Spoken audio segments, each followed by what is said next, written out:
So I think to start off with, corruption is really something that erodes the trust in society, and society needs trust to have confidence, investment, economic growth and jobs. So corruption really goes to the core of the economic progression of a society.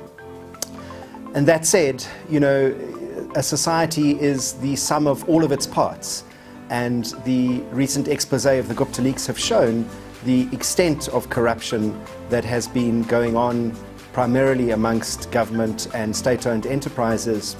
And I think it would be naive to think in that sort of environment that businesses would not have been touched by the extent of that. I think the second aspect I'd like to highlight, though, is that we shouldn't blindly focus on rules, governance and compliance as an antidote to corruption or as the way to find ethical behavior. I think it's too easy for many businesses to hide behind things that are in fact totally compliant and in line with the rules, but are in fact not ethical. So businesses need to look beyond the rules and ask themselves, how would society think about the way we are conducting ourselves? I would think that corporate ethics in our country are at best average. And I think if any of us takes a serious look at what's been going on throughout our society and in corporate South Africa over the last number of years, probably declining. Any business that is focused purely on regulatory compliance as a means of trying to become ethical is going down completely the wrong track. Clearly, regulatory compliance and legal compliance is absolutely essential. But at the heart of ethical compliance is what would society expect an organization to do, not what do the rules actually allow you to do.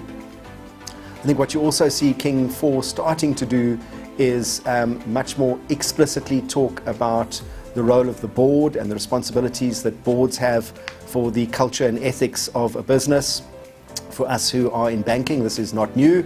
Many of that thinking came out of the SANS report after the challenges that Barclays had in the UK in the global financial crisis. And then I think also what King is explicitly doing is getting companies to focus on the ethics of their pay, not just the overall levels and fairness of pay. So in my opinion, there's absolutely a very definite correlation between a focus on sustainability and the long-term performance of an enterprise. And here I really want to differentiate between the long-term and short-term performance of an enterprise. Very often the way we measure our businesses is over the short term, be it 6 monthly profits or annual profits, or even profits over a 1 or 2 year period, and are they growing and are they growing fast enough? But really, I think the job of a board of directors and the job of a chief executive is to think much more long-term than that, and effectively to try and maximize the present value of all of the future earnings of an organization. And in doing that, one thinks about the balance between the stakeholder groups that you're responsible for.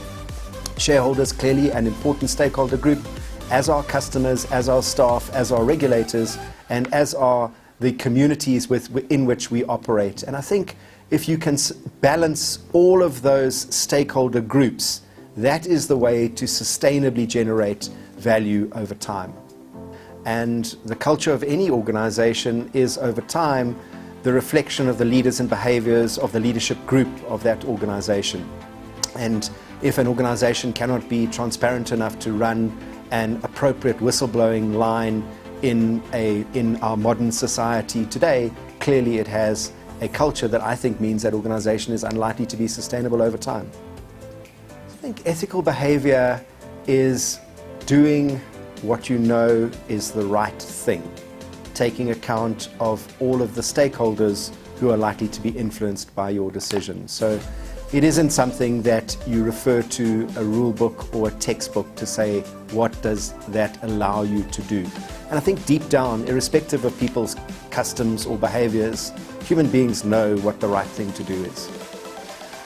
And then just finally, we do live in a world of unparalleled transparency, given the explosion of social media platforms and the digital age that we live in. And that is in fact fantastic for exposing wrongdoing and corruption. So I'm also certain that many things that happened 30, 40 years ago would not have had the public face that they do today.